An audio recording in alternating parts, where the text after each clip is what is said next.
into a community that just can't be manufactured or bought.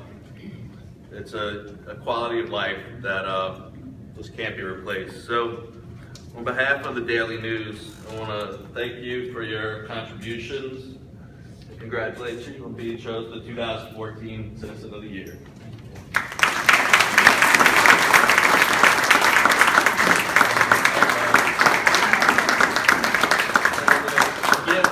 Usually in the past we've had the aluminum printing plate frame, but we switched the type of plates we use. The images aren't as evident, so now this is how they're going to be from now on. They're full color lamination. So congratulations.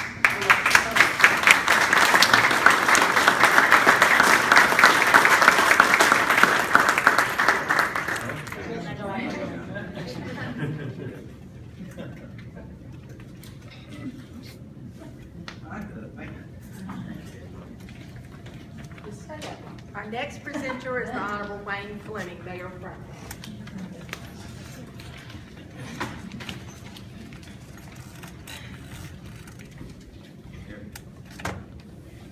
I want to say on behalf of the town of Franklin and then the citizens of the town of Franklin, Rod, we thank you for all the contributions you make to our town. They are many. We appreciate it.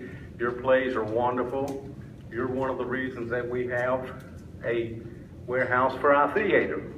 We're so proud of it because you work real hard and we joined together and we were able to accomplish that. We thank you so much, and you are a wonderful citizen for this town, and we appreciate you. And on behalf of the citizens, I'd like to give you a lapel pin. Key to the city.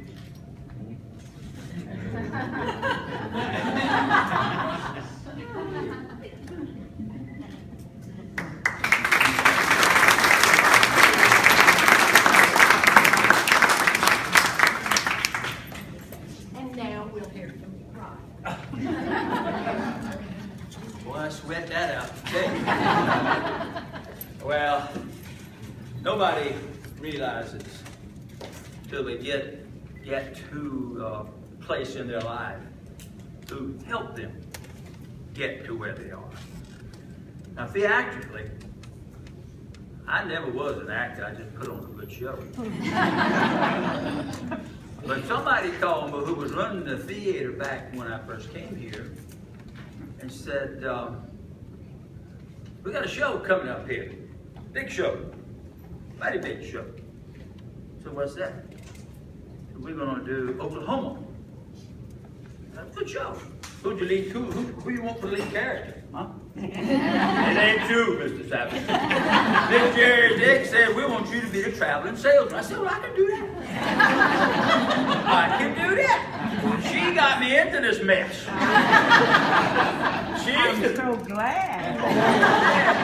I tell you talk about me, I learned so much from Miss Jerry because when she called you and asked you to do something, she had that special charm. And you just couldn't hardly say no. I said, Miss Jerry, will you teach me how to do that? She said, well, you just be honest and you be up front, tell them you may have a part for them if they come and read, do that kind of stuff. Let me tell them what you were, Hakeem, who was supposed to be a foreigner, and then the little write-up after the place that said really had a little bit of a Cooney accent. How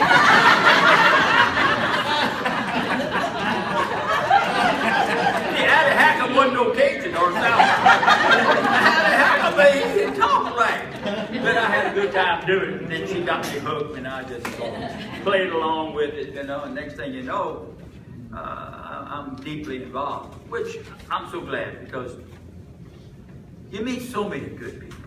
Man, you know, I look out there at all y'all, and I just about think I've had y'all either involved or doing something with something that I'm involved with, mostly theatrical stuff, but I do other things. Some I can't tell you about. But I do know one thing. I know that when you come into a community and you're only knowing two people, fraternity brother who lived here, Dr. Jim Cody, and his wife, Dixie. Later, Jamie came along later. And then I started coming to this church. And I started meeting people. And I went to the country club. They were playing golf. I think tennis. I don't know nothing about tennis. Not a thing. I didn't know which hand to hold it in. And I'm right-handed. But anyway, I started trying to play tennis. And I was the sorriest tennis player you ever seen.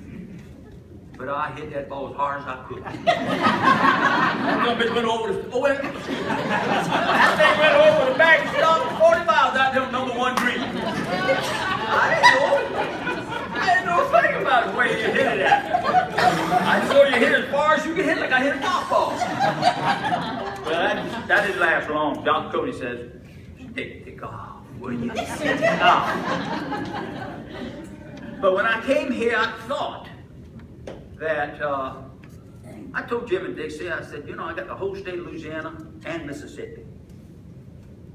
And I got to find a location that's sort of central. And I said, well, let's see, Baton Rouge, I've got to work over to Lake Charles that way. I've got to work the Gulf Coast. I've got to go this way. I said, man, a lot of traveling. Jim said, what's wrong with Franklin? I've been up with you and met people in church. And I said, well, you know, let me look at my map. He looked it over. Next thing I know, I'm here in Franklin. I'm right here in Franklin. Now, I went to a party when I first, nobody knew me, Jim and Dixie, I don't think I met anybody. Went to a party at Jim and Dixie, I think it was Halloween. And they told me to dress up. I said, what you want me to wear? They said, we got something for you. Bring it on. I got to their house, they said, don't, you just come naturally. Well, I do that anyway. But I got there and they carried me in the back room and nobody, they must have had 10 or 12 people there, some good friends. And Jim got back there and had this big old sack from Win Dixie. A big sack. He said, won't you wear that over your head? I said, you gotta be kidding me. He said, are you the mystery guest? I said, I can tell you, I could be a mystery if you put that hat on me and that bag over my head. Oh no, we'll cut a couple little holes and put something for your mouth. Anyway, I went in there and they had a bunch of people. They were trying to see who that was. And Jim said, I'll give you a little clue. He's a fraternity brother from LSU. I started thinking, you know, who comes from Franklin? Come here somewhere. Anyway, he said, well, I tell you what, me and him played music together. And everybody said, Jim, you play music? Ben been here 3 years. Nobody knew he could play the piano. He wouldn't play the piano without me. I mean, he did, but he played it in the closet somewhere, you know, way in the back. I don't know what happened to Jim. He could play that thing like nobody's business. I knew he could play it because we went to a function at his grandparents'. They had a manager of a motel there in Baton Rouge. And you know, they asked us to come sing some sort of a church song thing. Me and Jim, we hadn't practiced any church songs. What I Say and Little Darling and all that stuff. And you know, I said, I know a song. 100 pounds of clay. He took 100 pounds of clay. And he said, that's a good one. So we went, we sang those songs. Not what I'd say, but we sang 100 pounds of clay 3 times. and everybody just clapped for it. It was so good. Sing us another. I said, no, that's enough right now. That's all we got. So anyway, we got through and they said, Mr. Cody and Mr. Savaston, we were just, I think sophomores at LSU. Anyway, how much do we owe you? I looked at Jim looked at me, and I said, whatever you want to pay us, anything, just anything. Would $15 a piece be all right? I said, Jim, let's sing another song. We might get bored, we sing more than 3 songs. But it all boiled down to coming to Franklinton, and I tell you, it was a blessing for me, because I'm raised in a small town, sort of like Franklin, about the same size as Franklin. And I saw a lot of things going on here. I said, you know, there's a lot of stuff happening in a little town like Franklin. And maybe I ought to get busy in Franklin when I'm here and when I'm home weekends and certain things of vacation. Maybe I ought to not merely exist here, but do something. I said, most people, every one of you, tell you the truth, that's here, and everybody in the world has got some kind of talent. It's God-given. You just got to find it. And if you don't, you got a problem. You'll be like the servant got talent with Jesus. And he didn't do the burial. He didn't do a thing with it. He didn't try to express his talent with anything. He's called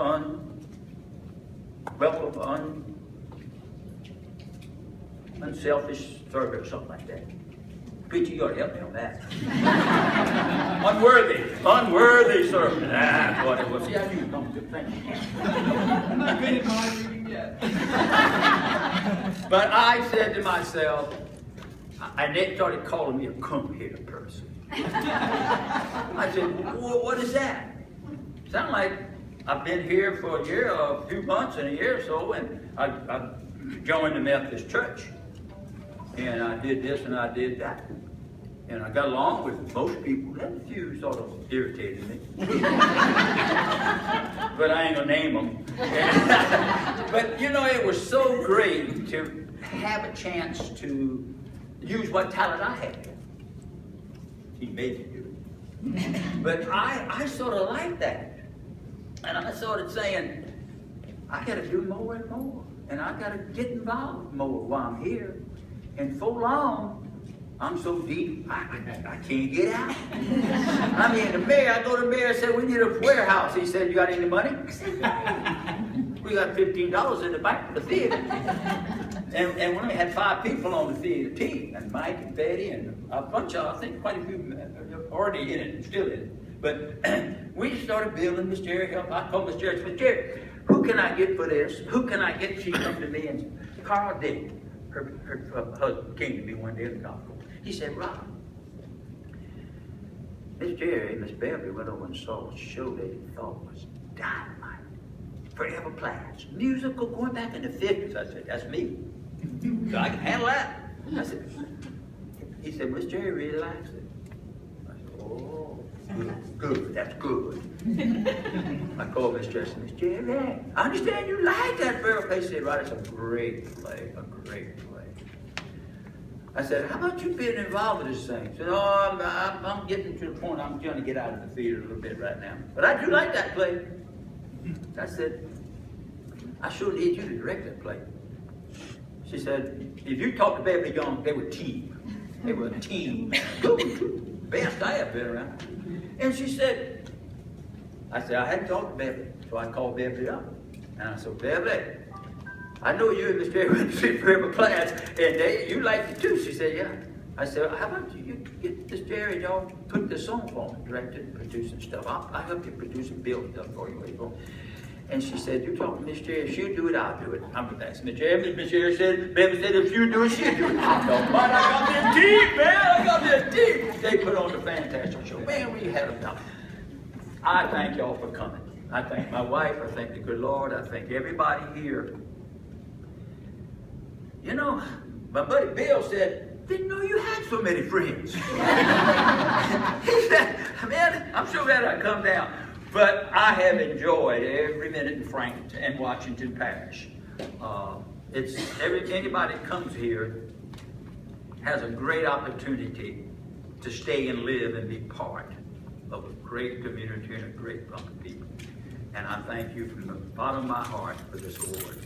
It thrills me deeply. Thank you.